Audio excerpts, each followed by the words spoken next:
ஸ்ரீ சுவாமி சிவானந்தா ஞான தீபம் அத்தியாயம் 2 துன்பத்தினின்றும் தலைகளினின்றும் விடுதலை மர்மமான மாயை சூழல். புலன் இன்பத்தின் விளைவு மன சுமை. பலவித நோய்களுக்கு உடல் இரையாகிறது. மன தளர்ச்சியுடன் துன்பம் நேருகிறது. வாழ்க்கை தேய்ந்து கொண்டு வருகிறது. முதுமை நம்மை எதிர்நோக்கி காத்திருக்கிறது. சந்தோஷம் என்பது நழுவிச் செல்லும் நமது வெறும் எதிர்பார்ப்பே. மாறி மறையும் இவ்வுலகில் சந்தோஷத்தை எவ்வாறு எதிர்பார்க்க முடியும்? முடிவுள்ள பொருட்களிலிருந்து முடிவுள்ள வழிகள் மூலம் முழுமையான திருப்தி பெற முடியாது. செல்வம், ஆடம்பரம் இவற்றிடையே மனிதனின் உள்ள ஒரு வெறுமை வாட்டி அவன் அமைதி இழந்து தவிக்கிறான். இருப்பினும் மனிதன் இவ்வுலக பொருட்களை நாடி ஓடி திரிகிறான். மனித வாழ்வு ஓர் எல்லை வரையறைக்குட்பட்டது. இதனை புரிந்து கொள்ளுங்கள். மனிதரிடையே உள்ள சொந்த பந்தம் யாவும் ஒன்றினை ஒன்றை சார்ந்தே உள்ளது. இது கொடுப்பது பெறுவது என்னும் தன்மை உடையது. இதனையும் புரிந்து கொள்ளுங்கள். இன்பம் என்பது துன்பத்தின் வேறு வடிவமே. எனவே இன்பம் நமது வாழ்வின் குறிக்கோள் இல்லை. மாயை மயத்திற்குட்பட்ட மாந்தருக்கு மட்டுமே வாழ்க்கை துன்பமயமானது. விருப்பும் வெறுப்புமற்ற சரியான நோக்கு உடையவருக்கு வாழ்வு உயர்வான அனுபவங்களை கொண்ட இன்பமயமானதாக இருக்கும். அனைத்திலும் வெறுப்பு உணர்வை கொண்டவர் மட்டுமே வாழ்க்கை பொய்யானது என்னும் நம்பிக்கையற்ற கருத்தை கொண்டிருக்கிறார்கள். வெறும் பொருளாக காணும் இவ்வுலகம் முழுமையானது இல்லை, பற்றாக்குறையானது. இவ்வையத்தின் உண்மை காட்சியில் மட்டுமே முழுமையான நிலை உள்ளது. முழுமையல்லாத இவ்வுலகம் நமக்கு எதனையும் முழுமையாக தர முடியாது. நிறைவான ஒன்றே நமக்கு நிறைவை தர முடியும்.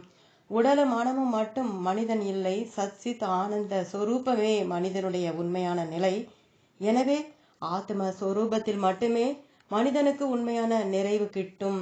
மனம், உடல் ஆகியவற்றின் பால் பற்றும் பாசமும் உள்ள வரையில் இவ்வுலகிலிருந்து நாம் தப்பிக்க முடியாது. இந்நிலையில் அவன் இமயமலை குகையினுள் சென்று அமர்ந்தாலும் அவன் எண்ணம் உடலையும் மனதையுமே பற்றி நிற்கும். இவ்வுலகத்திற்கு உரிய மதிப்பு கொடுங்கள். ஆனால் மாறுபட்ட தோற்றங்களுக்கிடையில் உண்மையான ஆன்ம சுரூபத்தினை கண்டுணர தவற விடாதீர்கள். நிலையில்லா இவ்வுலக பொருட்களினின்று நிலையான பேரின்பத்தை எதிர்பார்த்து நிற்காதீர்கள். அவரவர் அதனதன் சம்ஸ்காரத்தின் விளைவாக உயிரினங்கள் வெவ்வேறு உடல்களையும் வடிவங்களையும் எடுத்துள்ளன. ஆனால் எல்லா உயிரினங்களிலும் ஒரே ஆன்மாவாக நிலை கொண்டுள்ளது. எல்லாவற்றையும் ஆன்ம சுரூபமாகவே காணுங்கள். அப்போது வடிவங்களில் உள்ள வேறுபாடுகளால் நல்லிணக்கம் பாதிக்கப்படாது. சந்தோஷம் வெளியிலிருந்து நமக்கு கிடைப்பதில்லை. ஆனந்த வடிவாக நம்முள் உரையும் ஆத்மாவிலிருந்து தோன்றுவதே ஆனந்தம். பிரம்மத்தை அறிந்தாலன்றி ஆசை என்னும் உணர்வு அகலாது. சில காலம் நீங்கள் நிறைவுடன் இருக்க முடியும். ஆனால் எப்போதும் நிறைவுடன் இருக்க ஆன்ம பரிபாகம் வேண்டும். இவ்வுலகின் செல்வம் எல்லாம் நீங்கள் கொண்டிருக்கலாம், உலக இன்பங்களில் கிடைக்கலாம். எனினும் உண்மையான நிறைவு உங்களுக்கு கிட்டாது. உங்களுக்குள்ளே ஒரு வெறுமை இருந்து கொண்டுதான் இருக்கும். ஆன்ம பரிபாகம் ஒன்றே முழு நிறைவினை தர வல்லது. உண்மையானதை நாடுங்கள், உண்மையை காணுங்கள். லௌகீக விஷயங்களை புறக்கணித்து ஆன்ம நெறிகளில் திளையுங்கள். துன்பத்திற்கு காரணம் பற்று. உடல் மெய்யானது என்று எண்ணி அதனிடம் பற்று கொண்டு துன்பத்திற்கு ஆளாகிறோம். பற்றினால் ஆசை எழுகிறது. ஆசை என்பது உள்ளத்தின் ஓட்டம். ஆசையால் உணர்வு இயக்கம் தோன்றி அதனால் செயல் விளைகிறது. ஆசைகளை நிறைவேற்றி கொள்வதால் நிறைவு ஏற்பட வேண்டும். ஆனால் ஆசை நிறைவேறியதும் சிறிது நேரமே மனம் அமைதி நிலையில் உள்ளது. விரைவில் அதே ஆசை அதிக ஆழமாக அதிக வேகத்துடன் எழுகிறது. ஆசைப்படுவது கிட்டவில்லை எனின் துன்பம். ஆசைப்படும் பொருள் நம்மை ஏற்கவில்லை எனின் துன்பம். ஆசைப்படும் பொருள் நம் கைவசம் சிறிது நேரம் இருக்கும் போதும் எங்கே அது நம் கை வழுவி போய்விடுமோ என்று கவலை. தியாக உணர்வே மன அமைதிக்கும் துன்பத்தினின்று மனம் விடுதலை பெறவும் உள்ள வழி. பற்றற்று இருப்பதில்தான் உண்மையான இன்பம் உள்ளது. நல்ல பயன் கருதி நீங்கள் ஒரு செயலை செய்து அப்பயன் கிட்டவில்லை எனின் துன்பத்திற்கு ஆளாகிறீர்கள். பயன் கருதாமல் அச்செயலை நீங்கள் செய்திருந்தால் நல்ல வினை இல்லை எனினும் நீங்கள் அதனை பொருட்படுத்த மாட்டீர்கள். ஒருவருக்கு உதவுகிறீர்கள், நன்மை செய்கிறீர்கள். அவர் உங்களுக்கு கைமாறு செய்யாவிடல் உங்கள் நன்றியை மறந்து உங்களுக்கு அடாது செய்தால் நீங்கள் வருந்துகிறீர்கள். நீங்கள் அவருக்கு உதவிய போது நீங்கள் அவரிடமிருந்து பதிலுக்கு பயனை எதிர்பார்த்ததாலேயே இவ்வருத்தம் உங்களுக்கு ஏற்படுகிறது. எதனையும் எதிர்பார்க்காதீர்கள். உங்களுக்கு ஏமாற்றம் கிடையாது. ஆசைப்படாதீர்கள். ஆத்திரம் உங்களுக்கு இல்லை. ஆசை அபிலாஷைகளை நீக்கி மனதில் தெளிவு தூய்மை சேர்த்து கொள்ளுங்கள். எவருக்கு தேவை என்பதே இல்லையோ அவரே மிகவும் சந்தோஷமான மனிதர். அத்தியாயம் 3 மனித வாழ்வும் அதன் உடனடி லட்சியமும் வாழ்வின் நோக்கம். ஆன்ம பரிபாகம் அல்லது ஆண்டவனை அறிதலை வாழ்வின் உடனடியான நோக்கமாகும். மற்ற நோக்கங்கள் யாவும் இந்த லட்சியத்துடன் தொடர்பு கொண்டவையாக இருக்க வேண்டும். தன்னை பண்படுத்திக் கொள்ளுதல், நற்குணங்களை வளர்த்து வெளிப்படுத்துதல், உயரிய பண்புகளை நாடுதல், உயரிய புருஷார்த்த நிலை எய்தல், மனித பண்புகளை ஆன்மீக நெறிகளில் லயப்படுத்துதல் ஆகியவையே மனித வாழ்வின் நோக்கங்கள் ஆனவ. ஒவ்வொருவரின் இயல்புக்கேற்ப குறிப்பிட்ட அளவில் பொருத்தம் இருப்பினும் லௌகீக செல்வங்களையும் புகழையும் நாடி செல்வது இல்லை. வாழ்வின் குறிக்கோள் அன்பு, பரிவு, நல்லிணக்கம் ஆகியவற்றை வளர்த்து கொள்வதே வாழ்வின் லட்சியம்.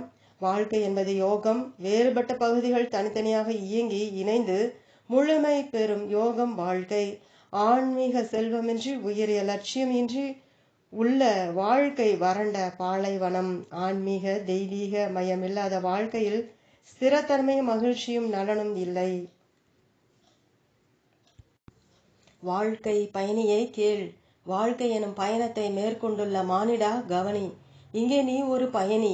இவ்வுலகம் உன்னுடைய நிரந்தரமான வீடு இல்லை. நீ இங்கு குறுகிய காலத்திற்கு பயணம் செய்யவே வந்திருக்கிறாய். லௌகிக பொருட்கள் பால் பற்று கொள்ளாதே. விவேகம் அல்லது சரியான அறிவு, வைராகியம் அல்லது விருப்பு வெறுப்பற்ற பான்மை, முழு சுத்தவம் அல்லது ஆன்ம விடுதலைக்கான ஏக்கம் ஆகியவற்றின் மூலம் உன்னுடைய கர்மங்களை செய்து சம்சார தலை என்னும் இவ்வுலக பந்தத்தினின்று உன்னை விடுவித்துக் கொள்வாயாக. உன்னுடைய நித்திய நிலை பிரம்மம். பிரம்மத்தினின்று நீ வந்திருக்கிறாய். பிரம்மத்திடம் நீ திரும்பி செல்ல வேண்டும். உன்னால் தனி புருஷார்த்தமற்ற உண்மையை எண்ணி பார்க்க இயலாது. அவ்வுண்மைக்கு நீ சொந்தம் பாராட்ட முடியாது என்பதால் ஞானிகளும் மகான்களும் இவ்வுயரிய உண்மைக்கு கடவுள் என்று உரு கொடுத்து நாம் அறியும் வகையில் நம்மால் மீண்டும் மீண்டும் உணரும் வகையில் நீடித்து நிலவ செய்துள்ளனர். கடவுள் உன் இதயத்தில் வாழ்கிறார். தூய்மையான மனித இதயத்தில் கடவுள் இருந்து கொண்டு ஆன்மீக சாதகர்களுக்கு வழிகாட்டுகிறார். தெய்வீக நிலையுடன் இணங்கி இருப்பது ஒன்றே உன்னுடைய தலையாய லட்சியமாக இருக்க வேண்டும். உன் இதய கதவனை கடவுள் மீண்டும் மீண்டும் தட்டி கொண்டே இருக்கிறார். ஆனால் லௌகிக நெறிகள் பால் உள்ள பற்றின் மாயையால் நாம் தெய்வ அழைப்பினை செவி மடுப்பதில்லை. மனதை அமைதிப்படுத்து. புற பொருட்களினின்று பொறிகளை பிரித்தெடுத்து விடு. கடவுளின் அழைப்பினை நீ கேட்பாய். நீ இழந்த தெய்வீக நிலையினை மீண்டும் பெறுவாயாக. நீ மிக அதிக அளவில் இவ்வுலகினை சார்ந்திருக்கிறாய். இவ்வுலகம் அதன் அளவில் மோசமானது இல்லை. ஆனால் இவ்வுலகத்தினின்று பெற முடியாதவற்றை பெற நீ மிகுந்த ஆசை கொண்டு சிந்தனையற்ற முறையில் அதனிடம் நீ கொண்டுள்ள பற்றால் இவ்வுலகம் மோசமானதாக உனக்கு தோன்றுவதுடன் உன் ஆன்மீக பயிற்சிக்கும் அது ஒரு தடை போல தோன்றுகிறது. நம் சாதனைகளுள் தலை சிறந்தது கடவுளை அறிதல், மெய்ஞானம். அதற்காகவே நீ பிறந்திருக்கிறாய். கடவுள் ஒருவரே உண்மையான நிலை. மற்ற யாவும் மறையக்கூடியவை. உன் இதய கோயிலில் உள்ள கடவுளே உன் முடிவான குரு. மலரில் மனம் உள்ளது போல, உடலில் உயிர் இருப்பது போல, சூரியனில் ஒளி இருப்பது போல தெய்வீகம் உன்னுள்ளே உள்ளது. உன்னுள்ளே இருக்கும் தெய்வீகத்தை உணர்ந்து நீ விடுதலை அடைவாயாக. எழுந்திரு, விழிப்புறு, நிமிர்ந்தனில், முன்னோக்கி பீடு நடை போடு. உன் நிலையான தன்மையில் அமைதியாக நிலைத்திரு. உன்னுடைய இயல்பான நிலை. ஓ மானுடா, நீ நித்தியமான ஞானம், ஒருங்கிணைந்த அனைத்தின் சாரம். வானம் போல எங்கும் வியாபகம் உள்ளவன், நித்தியமான எங்கும் பரவியுள்ள ஆத்மாவே நீ.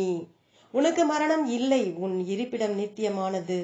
படைக்கப்பட்ட ஜீவராசிகள் அனைத்திலும் தலை சிறந்தவன் மனிதன். மனித இனத்தின் சரியான ஆராய்ச்சி மனிதனே. மனிதனே எல்லாவற்றிற்கும் அளவீடு. மனிதனை முழுமையாக ஆராய வேண்டும். மனிதனுள் இருக்கும் மனிதன் விந்தையானவன், மர்மமானவன். உனக்கு ஓர் உடல் இருக்கிறது. வாழ்வியக்கமான பிராணன் உடலை இயக்குகிறது. ஒரு மனம் இருக்கிறது, அது நினைக்கிறது, உணர்கிறது. அறிவு இருக்கிறது, அது தீர்மானிக்கிறது. எல்லாவற்றுக்கும் மேலாக ஆன்மா இருக்கிறது, அது பரமாத்மா. உடல் என்பது தசையாலான ஆடை. உண்மையான மனிதன் நித்தியமான ஆத்மாவே. நித்தியமான எங்கும் பரவியுள்ள ஆத்மாவே நீ. உனக்கு மரணம் இல்லை. உன் இருப்பிடம் நித்தியமானது. உடல் என்பது தசை எலும்புகளால் ஆன மூட்டை. அது பஞ்ச பூத்தங்களால் ஆனது. இத்தகைய உடலை சுகம். அதுதான் லௌகீக மனிதனின் நான். இவ்வுடல் அழியக்கூடியது, தற்காலிகமானது.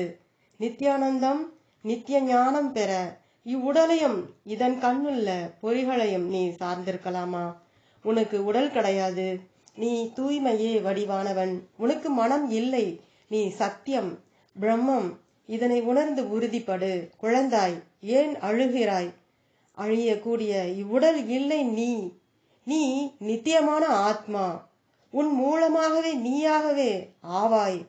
அத்வைத அமிழ்தினை அருந்துவாய். நீ நிர்குண பிரம்மம். உனக்கு தலை ஏது, விடுதலை ஏது? முழுமையான உண்மை என்பது நித்திய சாந்தம். நீ முழுமையான உண்மை சத்தியம். நீ அழிக்கப்பட முடியாதவன். உனக்கு மரணம் இல்லை, நீ மெய்ஞானம். எங்கும் வியாபகம் பெற்றுள்ள ஒன்றான சாரம். இதனை உணர்ந்து விடுதலை பெறு. ஓ மானுடா, உனக்கு அழிவு இல்லை, நீ தெய்வீகமானவன். நீ நித்திய ஆத்மன். அஞ்சற்க, வருந்தற்க. உடல் என்பது மறையக்கூடிய சட்டம், அது மறைகிறது. ஆன்மா நித்தியமானது, அதற்கு மரணம் இல்லை, அது ஆனந்த ரூபம். எனவே அச்சமகற்றி வலிமையுடன் திகழ்வாயாக. எங்கும் எப்போதும் வியாபித்துள்ள நிலையான நித்தியமான ஆன்மா நீயே என்பதனை உறுதியாக அறிந்துகொள். உலகம் உன்னிடமிருந்து தனியான ஒன்று இல்லை. உலகத்தை புரிந்து கொள்ள முதலில் நீ உன்னை புரிந்து கொள்ள வேண்டும். உன் பிரச்சனைகளை, உலகத்தின் சிக்கல்கள். உன்னை அறிந்துகொள், உன்னை வெற்றிக்கொள். மற்றவர்களை அறிந்துகொள். உன் உண்மை நிலைக்கு திரும்பும் மார்க்கத்தை அறிந்துகொள். உன் நிலைக்கு நீ திரும்புவதே உன்னை நீ காணலாகும். நல்லது தீயது, உண்மை பொய் ஆகியவற்றை பாகுபடுத்தி அறிந்து கொள்ளும் திறன், உயரிய லட்சியங்களுக்கான வேட்கை, துறவு, தியானம் ஆகியவையே உன் நிலைக்கு நீ திரும்புவதற்கான மார்க்கமாகும். ஓ மானுடா, கரையில்லா தலையில்லா உண்மையினை அறிந்துகொள். மகிழ்ச்சியூற்று உன்னுள் தான் உள்ளது, உன் ஆத்மாவினுள் தான் உள்ளது. நீயே மகிழ்ச்சியின் பிறப்பிடம் என்பதனை நீ அறியாமையால் தான் வருத்தம், சிறுமை, அதிருப்தி ஆகியவற்றுக்கு ஆளாகிறாய். உன்னுள்ளே திரும்பி பார். அஞ்ஞானம் என்னும் திரையை கிழித்தெறி. இத்திரையால் தான் உன் இயல்பான தெய்வீக நிலையை நீ பார்க்காமல் மறந்து இருக்கிறாய். உண்மையில் நீதான் அழிவில்லாத நித்தியமான அளவரிய பூரணமான பரிசுத்த ஆத்மா. மாயை என்னும் திரையால் நீ அழிவுள்ள, வலிமையற்ற, தூய்மையற்ற, எல்லைக்குட்பட்ட மனிதனாக உன்னை எண்ணிக்கொள்கிறாய். உண்மையான மனிதன் தன்னை அறிந்து உணர்ந்து கொள்ள விரும்புகிறான். தன்னை சூழ்ந்துள்ள உலகத்தை அறிந்து கொள்ள விரும்புகிறான். கால தேச வர்த்தமானதை கடந்துள்ளதை ஆராய விரும்புகிறான். தணிக்க முடியாத ஆவலுடன் இவற்றை அறிந்து கொள்ள விரும்புகிறான். ஆத்ம சொரூபத்தில் லயிப்பதன் மூலமே மனிதனால் அனைத்தையும் கடந்தறியும் இந்த ஞானத்தை பெற முடியும். பூரண நிலைக்கான மார்க்கம். உனக்கு என்று ஒரு லட்சியம் வேண்டும். உனக்கு என்று ஒரு செயல் திட்டம் வேண்டும். உறுதியான ஆன்மீக அடித்தளம் வேண்டும். விருப்பு வெறுப்பற்ற மனநிலை வேண்டும். முறையான சாதகம் வேண்டும். ஆன்ம பரிபாகம் உனக்கு கிட்டும். ஒருங்கிணைந்த இந்த யோகம் மனிதனின் எல்லா புருஷார்த்த அம்சங்களையும் வளர்க்கிறது. மனிதனின் அறிவு, உணர்வு, ஆற்றல் அனைத்தும் ஒன்றுக்கொன்று முரண்பாடாக அமையாமல் ஒருங்கிணையும் வகையில் வளர்க்கப்பட வேண்டும். ஒரு குறிப்பிட்ட வளர்ச்சி மட்டுமின்றி உடல், உள்ளம், ஆன்மா மூன்றும் ஒருங்கிணைந்து முன்னேறுவதே வாழ்வின் லட்சியமாகும். இந்த வளர்ச்சி ஆன்ம பரிபாகம் என்னும் பீடுநடை போட்டு முன் செல்ல மனிதனுக்கு பேருதவி புரிகிறது. உங்கள் வாழ்க்கையை ஆண்டவனுக்கான ஆகுதியாக அர்ப்பணியுங்கள். மனித இனத்திற்கு ஒரு முன்மாதிரியாகவும் தூண்டுதலாகவும் உங்கள் வாழ்வு அமையட்டும். தியாகம் நிறைந்த வேள்வியாக வாழ்வினை நடாத்துங்கள். அன்பை அனைத்திற்கும் திறவுகோள். அன்பை பெருக்கிடுங்கள். பிரார்த்தனை, நாமாவளி, இறை சிந்தனை, தியானம் பயிலுங்கள். விருப்பு முதலான எல்லா தீய உணர்வுகளையும் எரித்து பொசுக்கும் தீக்கொழுந்தே அன்பு, பக்தி, தியாகம், கட்டுப்பாடு, துறவு, தியானம், ஆன்ம பரிபாக வேட்கை கலந்த வாழ்வினை நடாத்துங்கள். மனித உள்ளத்தில் உண்மையை மறைத்திருக்கும் மாயை என்னும் திரையை விலக்கி உண்மையை உணருவதற்கு எங்கும் பரவியுள்ள எல்லா உயிர் இனங்களிலும் குடிகொண்டுள்ள இறைவனை எப்போதும் நினைத்து கொண்டிருக்க வேண்டும். நாம சங்கீர்த்தனத்தில் ஈடுபடுங்கள். பிறருக்கு தீங்கிழைக்காமல் இருக்க பழகி கொள்ளுங்கள். வார்த்தைகளாலும் பிறரை துன்புறுத்தாதீர்கள். பிறருக்கு நன்மையே செய்யுங்கள். மது, மாமிசத்தை விளக்குங்கள். வதந்தி, வீண் பேச்சு ஆகியவற்றை புறத்தொதுக்குங்கள்.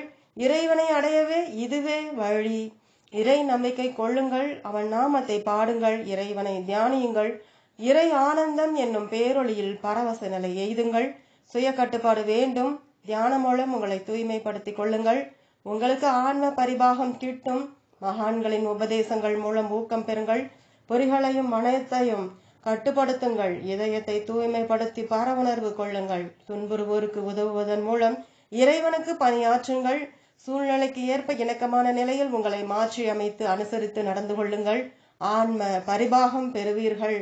உங்கள் ஆன்மா என்னும் தோட்டத்தை உண்மை என்னும் கடப்பாயை கொண்டு தோண்டுங்கள். தெய்வீக அன்பு என்னும் விதையினை ஊன்றுங்கள். வெறுப்பு, பொறாமை, பேராசை, கோபம் என்னும் களைகளை கலைந்தெறியுங்கள். தூய்மை நீர் ஊற்றுங்கள். சுய கட்டுப்பாடு என்னும் வேலி எழுப்புங்கள். அமைதி, ஆனந்தம், நித்திய நிலை, ஆன்ம பரிபாகம் என்னும் தெய்வீக அறுவடை செய்யலாம். கடவுள் நம்பிக்கை கொள்ள கற்றுக்கொள்ளுங்கள். நாம ஜபம் புரியுங்கள். எல்லாவற்றையும் இறைவனம் விட்டுவிடுங்கள். மன அமைதியும் வலிமையும் பெறுவீர்கள். ஆன்ம பரிபாகம் பெறுவீர்கள். எல்லா பற்றினையும் நீக்கிடுங்கள். எளிய வாழ்வினை மேற்கொள்ளுங்கள். துறவிகளுக்கும் அடியார்களுக்கும் தொண்டாற்றுங்கள்.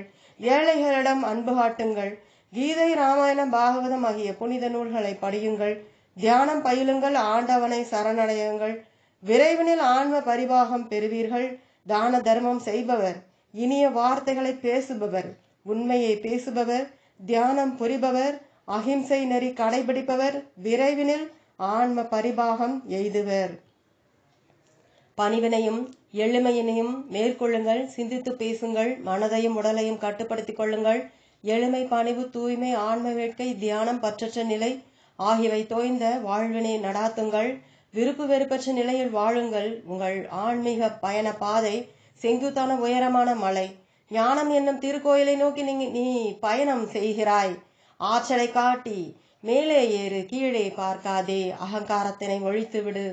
மனதினை சாந்தப்படுத்திக்கொள். எல்லா உயிரினங்களின் பால் உனக்குள்ள அன்பினை வளர்த்துக்கொள். ஆன்ம பரிபாகம் கிட்டும். உலக மாயை மறைந்துவிடும். லௌகீக வாழ்வு என்னும் சமுத்திரத்தினுள் மூழ்காமல் நீ காப்பாற்றப்பட்டு ஞானம் என்னும் கரையினை அடைவாய். ஒளிமயமான பாதை. வாழ்க்கை கடினமானது. கஷ்டமும் துன்பமும் மட்டுமே வாழ்க்கையில் வெற்றிக்கு வழிவகுப்பன. சோம்பி கிடக்காதே. கடின உழைப்பனையும் பொறுப்புகளையும் தட்டி கழிக்காதே. சோம்பலில் மகிழ்ச்சி காணாதே. சுகத்தினை விட்டு கடினமாக உழைப்பாயாக. எல்லாவற்றிலும் உன்னால் வெற்றி காண முடியும். ஆன்மீக மேன்மைக்கும் தெய்வீகத்தை அடைவதற்கும் என இறைவனால் கொடுக்கப்பட்டுள்ள கொடையே துன்பமும் துயரமும். வலிமை, அன்பு, பக்தி, தூய்மை, ஞானம் நிரம்பிய உயரிய வாழ்க்கையில் உங்களை பயிற்றுவிப்பதற்கான சோதனைகள் ஆண்டவனால் உங்களுக்கு அளிக்கப்படுகின்றன. துன்பம் என்பது ஒரு பாடமாக அமைகிறது. துன்பம் நமது பொறுமையினை வளர்த்து மன உறுதியை வலிமைப்படுத்துகிறது. உலகில் துன்பம் என்பதன் மறுபெயரே வாழ்க்கை என்பது மிகவும் மோசமான சேதமான மறுபிறவியிலிருந்து உங்களை விடுவிப்பதற்காக உங்களுக்கு பொறுமை, மன உறுதி அளிப்பதற்கெனவே சோதனைகளும் துன்பங்களும் உங்களுக்கு கொடுக்கப்படுகின்றன. பொறுமை, அமைதியான மனம் ஆகியவற்றின் துணை கொண்டு உங்கள் சோதனைகளை வெற்றி கொள்ளுங்கள். கவலை, தொல்லை, ஏக்கம் ஆகிய உலக துன்பங்களை எல்லாம் கரைத்துவிடும் கரைப்பான்கள் தியானமும் பிரார்த்தனையும் ஆகும். இன்பத்திலும் சரி துன்பத்திலும் சரி நிலை தடுமாறாதீர்கள். நல்லன நேரும்போது பணிவுடன் எளிமை சேர்த்திருங்கள். அல்லன நேரும்போது வலிமை காட்டி நில்லுங்கள். தியானமும் மெய்ஞானமும் உங்கள் மனப்பதட்டத்தையும் தொல்லையையும் நீக்குவன. கடவுளை சார்ந்திருங்கள். உங்கள் வாழ்க்கையினை கடவுளிடம் காப்பாக அழித்து விடுங்கள். உங்கள் மனதிலிருந்து சந்தேகம் என்னும் தீமையை நீக்கிவிடுங்கள். எல்லார் மனங்களையும் பார்த்து கொண்டிருப்பவர் கடவுள். எல்லாம் அறிந்தவர் கடவுள். கடவுளை எப்போதும் நினைத்து கொண்டிருப்பதே உங்கள் கடமையாகும். என்ன நேர்ந்தாலும் பயப்படாதீர்கள். நிதானமாக ஆனால் விரைவாக செயல்படுங்கள். நிகழ்வன யாவும் உங்கள் நன்மைக்காகவே. எதை கண்டும் பயப்படாதீர்கள். பயம் என்பது உங்கள் எண்ணங்களில் உள்ளது. உங்கள் எண்ணங்களை கண்டே நீங்கள் பயப்படுகிறீர்கள். தைரியம் என்பது உண்மையான தேவையான இயல்பு. கடவுளை சார்ந்திருங்கள். உங்கள் சுமைகளை எல்லாம் கடவுள் மேல் போட்டு விடுங்கள். துன்பங்கள் எல்லாவற்றினின்றும் நீங்கள் விடுபடுவீர்கள். செய்த தவறுகளை எண்ணி வருந்துங்கள். மீண்டும் பாவம் செய்வதில்லை என உறுதி கொள்ளுங்கள். நீங்கள் தூய்மை பெறுவீர்கள். மிக பெரிய பாவியும் அதைரியப்பட வேண்டியதில்லை. கடவுளின் அன்பு, கருணை ஆகியவை பாவியையும் மகானாக மாற்றிவிடும். கடவுளின் அன்பு, கருணை ஆகியவற்றை பாவம் செய்தவர்கள் நாடி நம்பி நல்லன செய்து வர வேண்டும். நீங்கள் எப்போதும் தனிமையாக இருப்பதில்லை. நீங்கள் ஒருபோதும் புறக்கணிக்கப்படுவதில்லை. ஒவ்வொரு வினாடியும் கடவுள் உங்கள் அருகிலிருந்து உங்களை கவனித்துக் கொண்டிருக்கிறார். அமைதியுடன் இருங்கள். எது வேண்டுமானாலும் நேரட்டும். சாந்தம் என்பது அமைதியின் குழந்தை. சாந்தத்தின் குழந்தை ஆனந்தம். விஸ்ராந்தையாக இருங்கள். உணர்ச்சி இறுக்கத்திற்கு இடம் கொடுக்காதீர்கள். தியானம் செய்யுங்கள். யோகத்தின் மூலம் ஆன்ம சமநிலை எய்துங்கள். எப்போதும் கடவுளை நினைத்திருங்கள். பதட்டம், கவலை, ஏக்கம் இவற்றை விரட்ட இது ஒன்றுதான் வழி. கடந்ததையே நினைத்து மாய்ந்து போகாதீர்கள். நிகழ்வதில் கருத்து செலுத்துங்கள். உங்கள் ஏமாற்றத்தையும் தோல்வி மனப்பான்மையையும் நாளை பற்றிய அச்சத்தனையும் ஆழ புதைத்து தைரியமாக மகிழ்ச்சியுடன் இருங்கள். தெய்வீக ஆனந்தம் நிறைந்த புதிய வாழ்வினை நோக்கி நடை போடுங்கள். முற்பிறப்பின் கர்மவினைக்கேற்ப ஒவ்வொருவருக்கும் புகழ்ச்சியும் இகழ்ச்சியும் நல்லதும் அல்லதும் நேருகின்றன. மனித வாழ்வினை முறையான இச்சட்டம் இயக்குகிறது. இவ்வுலகில் எதுவும் தற்செயலாக நடந்து விடுவதில்லை. முற்பிறப்பின் வினையை இப்பிறப்பில் மனிதன் அனுபவிக்கிறான். தன் எதிர்காலத்தை மனிதன் தானே உருவாக்கி கொள்கிறான். மனிதனின் முற்பிறவியின் கர்மவினைக்கேற்ப மனித வாழ்க்கை இன்பம் துன்பம் நல்லது கெடுதல் அனைத்தும் கலந்த ஒரு கலவை. கர்மவினை பயன் எனும் விதி இருதரப்பட்டது. அது ஒருவரிடம் நல்ல அல்லது தீய பழக்கங்களையும் குணாதிசயங்களையும் உருவாக்குகிறது. அத்துடன் நல்ல அல்லது தீய புற விளைவுகளையும் உண்டாக்குகிறது. மனிதரின் கர்மங்களுக்கு ஏற்ப 3 வகையான பிறவிகள் வாய்க்கின்றன. நல்லதும் தீயதும் கலந்த செயல்களின் விளைவாக மனித பிறவியும், நல்ல செயல்களின் விளைவாக தெய்வீக வாழ்க்கையும், தீய செயல்களின் விளைவாக விலங்கு பிறவியும் ஆன்மாவுக்கு வாய்க்கின்றன. கணக்கிட முடியா மறுபிறவி என்னும் சங்கிலி தொடரின் ஒரு வளையமே நம்முடைய இப்போதைய மனித வாழ்வு.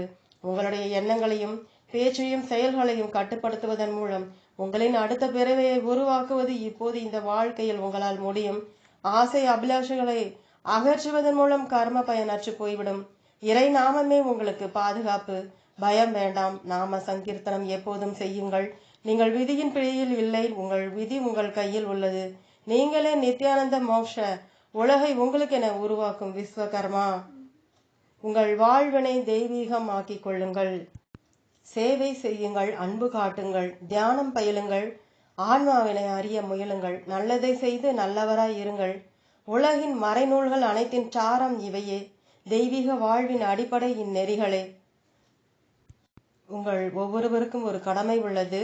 தெய்வீக வாழ்க்கையின் நெறிகளை பரப்புவதே உங்கள் கடமை. உங்களை கடமைக்கு அர்ப்பணித்துக் கொள்ளுங்கள். இதுவே இப்போதைய அவசர தேவை.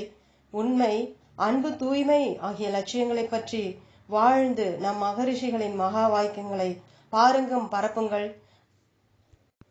மக்களின் பணிக்கென்று வாய்ப்புகளை ஏற்படுத்தி கொண்ட ஆன்மீக வாழ்க்கை நெறியினை யாவரிடமும் பரப்புங்கள். ஆன்மீக வாழ்க்கையினை மேற்கொண்டு மற்றவர்களிடமும் அவ்வொளியினை பாய்ச்சுங்கள். நீங்கள் ஒவ்வொருவரும் நடமாடும் ஆலயமாக திகழ்வீர்களாக. முக்கிய எச்சரிக்கை: உலக வாழ்க்கையில் மூழ்கி கிடப்பவர்கள் முழு மூடர்கள். இவள் என் மனைவி என்று நீங்கள் குறிப்பிடுகையில் நீங்கள் பற்றினால் பிணைக்கப்பட்டு விடுகிறீர்கள். இவள் பகவானின் சக்தி என்று நீங்கள் குறிப்பிட வேண்டும். அப்போது தலையில் நின்று நீங்கள் தன்னிலையில் இருக்கிறீர்கள்.